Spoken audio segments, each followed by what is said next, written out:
Okay, this is Joe Leigh here for Seconds Out. Callum Simpson is joining me right now. Where are you joining me from, Callum? I'm in Montreal, Canada. Montreal. Yeah, Okay, so it's just out here sparring. it's good to hear. 10-0. You've been at different weights, but in your last fight, you fought for the vacant Central Area title, got the stoppage. 8 out of your 10 wins have been by stoppage as well. Is that something that you feel like you've made a name for yourself on now?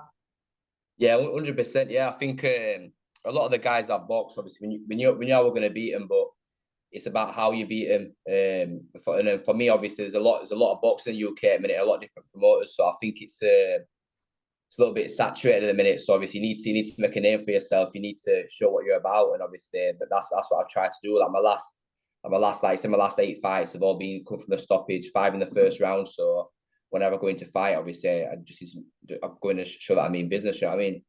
Yeah, that's not something you see often. Obviously, we have Adam Azim who's doing it over on Sky, and everyone's talking about him being Yeah, the yeah. next best thing. But do you feel like the way you're going, if you continue this way, it's only going to get you into massive fights? Yeah, 100%. Like I said, obviously, you see, if you have like a group of 10 lads and they've all got 10 wins, but one of them's got one stoppage or no stoppages, and the other one's got 8-5 in the first round, who do you want to watch? Who do you want to sign? Do you know what I mean? Obviously, I know when I go to obviously I'm a boxing fan. When if I go to a boxing match, a show, I don't want to see 12 fights just points wins. I want, I mean, I want to see a little bit of brutality. I want to see a knockout. I want to see a stoppage. You know what I mean? I want to see a bit of violence, and that's what people want to see. So yeah, like I said, we're definitely right on the right path. Yeah.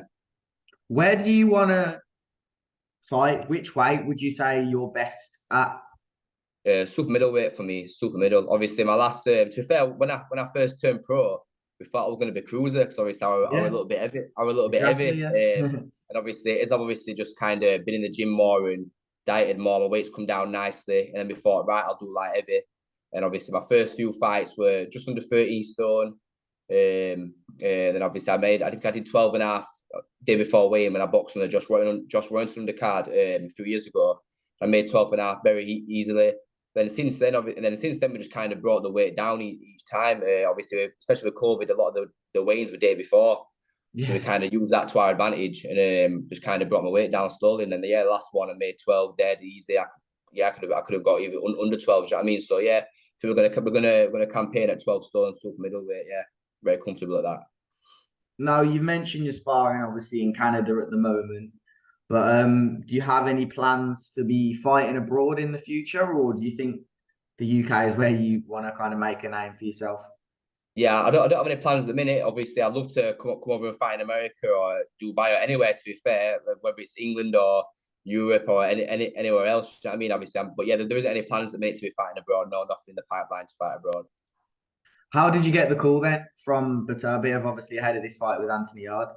Yeah, to be honest, I'm not even sure how it all went about. I know that my manager Kevin Marie arranged for Lyndon Arthur to come out I think it was last year. I don't know, it started this year or for one of his fights. So I think obviously Mark Ramsey, who's a Artur's trainer, is obviously I think he spoke to Kevin. I don't know whether Kevin's asked for us to come over or if they've asked for me and Billy. I'm not sure. But yeah, I just got a call obviously asking if we're up for it, and I was like, yeah, 100%, yeah, of course. You know what I mean? Like the thing is, I'm always in the gym. I always keep fit, keep myself ready.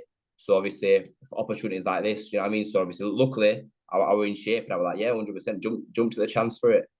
Now I know you're obviously going to say you've learned from it, but what's the sparring been like?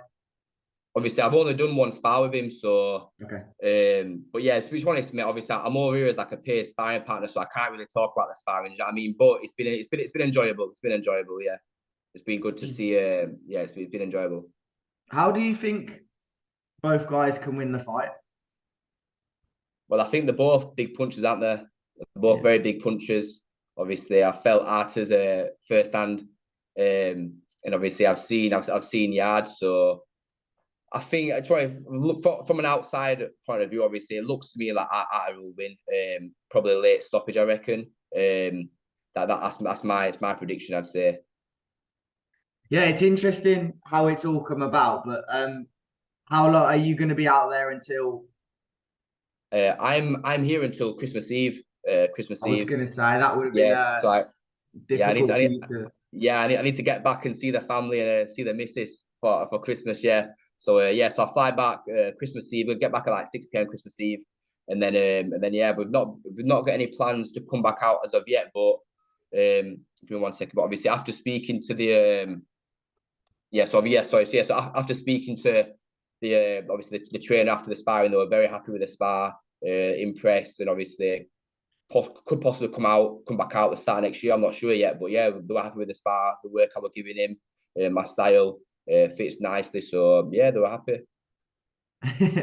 That's the benefit of getting all these KOs. What do you look to do next year then? Do you have any more goals with obviously you fighting for the vacant belt in your last fight? Had a lot of good wins, all knockouts this year. How do you look to kick on from this experience with Beterbiev, but from the fantastic year you've had next year? Yeah, so for me, obviously, I've got another 2.5 weeks out here, so I'm sure I'll gain a lot more experience. And if me putting myself in with arguably the best light heavyweight on the planet, one of the hardest hitting men on the planet, do you know what I mean? Obviously, that's obviously giving me a lot of confidence already. Never mind in another 2.5 weeks. So for me next year, I want to look to sign with a big promoter, a TV promoter, and I want to push on for titles. I want to push on for titles. That's what I want, whether it's the English or moving up from that, I'm not sure, but yeah, I just want titles. I want to keep on doing what I'm doing, and yeah, everything will fall into place, I'm sure. It's going to be a big year, and obviously a good end to the year with you getting this crazy experience. And I look forward to watching the journey continue. Yeah. How do you want to send a message to the people that are going to watch your journey over the next few years? Yeah, so over the next few years. So obviously, yeah, everyone just keep watching. Obviously, like I said, my last 8 fights all been exciting, stoppages, and hopefully I keep on bringing those results, bringing those wins. And obviously, I tell people all the time, I go to shows. There's even like strangers that I don't even know. I'll see them at certain boxing shows. They're like, oh, it's boring this, it's boring this. And I'm like, oh, I'm fighting next week. Listen, come and watch me, and I promise you you'll be entertained. And they'll be on the phone to me straight away saying, yeah, I was buzzing, I loved it. So yeah, obviously just keep watching, man. It's gonna be an exciting journey. I'm looking forward to it. Yeah. What are your socials? Just plug them for people as well. Yeah, so Instagram's just Callum Sim, Twitter's like Callum Simpson, and then Callum Simpson on Facebook. Yeah, just nice and easy. Nothing too fancy. Nothing too fancy. Love that, man. Well, yeah, I hope you enjoy your time over there. It's certainly colder here in the UK, so enjoy it while you can. Well, to be honest, I think it's supposed to be -8 on Saturday. So yeah, so it might. So and obviously, yeah, so it might be a little bit colder over here. But yeah, man. But yeah, like I say, it's a wicked experience. I would me and Billy, one of the other lads that I've come over with.